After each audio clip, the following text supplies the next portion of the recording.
कंगना रनौत अपनी फिल्मों के लिए तो जानी ही जाती हैं, लेकिन उससे ज़्यादा जानी जाती हैं अपनी बेबाक राय और सच बोलने की हिम्मत के लिए। जिस बॉलीवुड के काले रहस्य के बारे में अमिताभ बच्चन जैसे बड़े दिग्गज नहीं बोल पाए, वो बोलने का साहस किया है कंगना ने। और सुशांत सिंह राजपूत की मृत्यु के समय उन्होंने जो कहा है वो इशारा करता है कि सुशांत की मृत्यु कोई आत्महत्या नहीं बल्कि एक साजिश के तहत की हुई हत्या है। हेलो एंड नमस्कार मित्रों। फिल्म एक्टर सुशांत सिंह राजपूत के कल हुए आकस्मिक निधन से सिनेमा प्रेमियों में गहरी निराशा का भाव था। सिनेमा में रुचि ना रखने वाले भी एक युवा कलाकार के इस अंजाम से थोड़े व्यथित तो थे। कल से ही ये चर्चा का विषय बना हुआ था और बहुत से आउटसाइडर्स की तरह सुशांत की पहेली भी उलझी ही लग रही थी। लेकिन आज कंगना रनौत द्वारा जारी किए गए वीडियो में हमें वो सच सुनने को मिला जिसे अभी तक केवल अफवाह के तौर पर ही माना जाता था। इस संदेश में न केवल इंडस्ट्री के बड़े और सम्मानित नामों पर प्रश्न चिन्ह खड़े हुए हैं, बल्कि इंडस्ट्री की नैतिकता और काम करने के तरीके पर भी गंभीर सवाल उठते हैं। करण जौहर हों, संजय दत्त या सलमान खान, कंगना एक लॉबी की तरफ इशारा करती हैं जो केवल अपने कैंप के लोगों को ही इंडस्ट्री में पैर जमाने का मौका देती हैं। वो रैंक होल्डर है in his entrance for engineering. उसका दिमाग कमजोर कैसे हो सकता है? अगर आप देखें उनके कुछ लास्ट पोस्ट, वो क्लियरली कह रहे हैं कि लोगों को बैक कर रहे हैं कि प्लीज मेरी फिल्म में देखो, मेरा कोई गॉडफादर नहीं है, मुझे निकाल दिया जाएगा इस इंडस्ट्री से। वो कहती हैं कि परिवारवाद के कारण सुशांत को काम नहीं मिल रहा था। केवल काम मिलने का ही संघर्ष नहीं होता, बल्कि अवार्ड से लेकर फिल्म पत्रकार तक इस गिरोह में शामिल होते हैं। वो लोग मुझे मैसेज करते हैं कि तुम्हारा बहुत डिफिकल्ट टाइम है, तुम ऐसा वैसा स्टेप मत उठा लेना। ऐसा क्यों कहते हैं मुझे? ये क्यों मेरे दिमाग में डालना चाहते हैं कि आप सुसाइड कर लीजिए? तो ये सुसाइड थी कि ये प्लान मर्डर था? लेकिन सुशांत की गलती यही है कि वो उनकी बात मान गया। उन्होंने कहा तुम वर्थलेस हो, वो मान गया। उस इंडस्ट्री की गुंडागर्दी पर कंगना ने अब तक का अपना सबसे साहसिक बयान दिया की कोशिश की गई। और मुझे इनके जो चमचे जर्नलिस्ट हैं वो सुशांत जैसे लोगों पे जो ब्लाइंड आइटम्स लिखते हैं कि वो साइकोटिक है, न्यूरोटिक है, एडिक्ट है। संजय दत्त की एडिक्शन तो आपको बहुत क्यूट लगती है। ये बात तो सही है। सुशांत की नशे की आदत पर लिखने वालों की कभी संजय दत्त पर उसी भाषा में लिखने की हिम्मत क्यों नहीं हुई? तो क्या सुशांत भी उस गिरोह का शिकार था जिसके तार काले धन, पाकिस्तान और अंडरवर्ल्ड से जुड़े हैं? KRK के 27 फरवरी के एक ट्वीट की माने तो हाँ, उसने कहा था कि सभी बड़े प्रोडक्शन हाउसेस ने सुशांत को बैन कर दिया है। लेकिन उन्होंने ऐसा किया क्यों? ये तो सुना है कि लोग फिल्म वालों के बच्चों को काम देने में प्रेफरेंस देते हैं, लेकिन किसी एक एक्टर को बैन करने का क्या मतलब? उसके बाद और ढूंढने पर मुझे एक वीडियो क्लिप मिला जिसमें सुशांत ने फिल्मों में परिवारवाद पर हल्की सी टिप्पणी की थी। Nepotism can coexist and nothing would happen, but at the same time, if you deliberately don't allow right talents to come up, then there's a problem. Then the whole structure of the industry would collapse one day.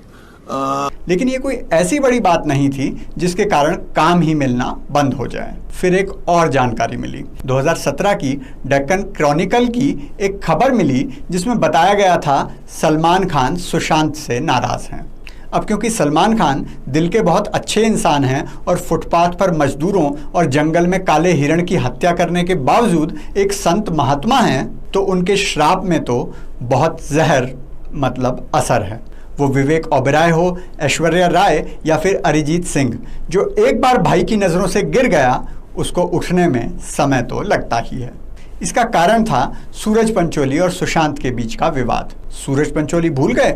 वही आदित्य पंचोली का बेटा जिसे सलमान खान ने launch किया था, वही जिसे जिया Khan murder case में जेल भेजा गया था।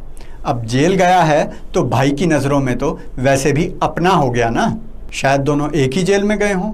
इस बात की पुष्टि कांग्रेस नेता संजय निरुपम के ट्वीट से भी हो जाती है। वो संजय जो फिल्म इंडस्ट्री के बहुत करीब माने जाते हैं। उन्होंने कहा है कि छिछोरे हिट होने के बाद सुशांत ने 7 फिल्में साइन की थी, लेकिन 6 महीने में उन्हें सभी फिल्मों से हटा दिया गया।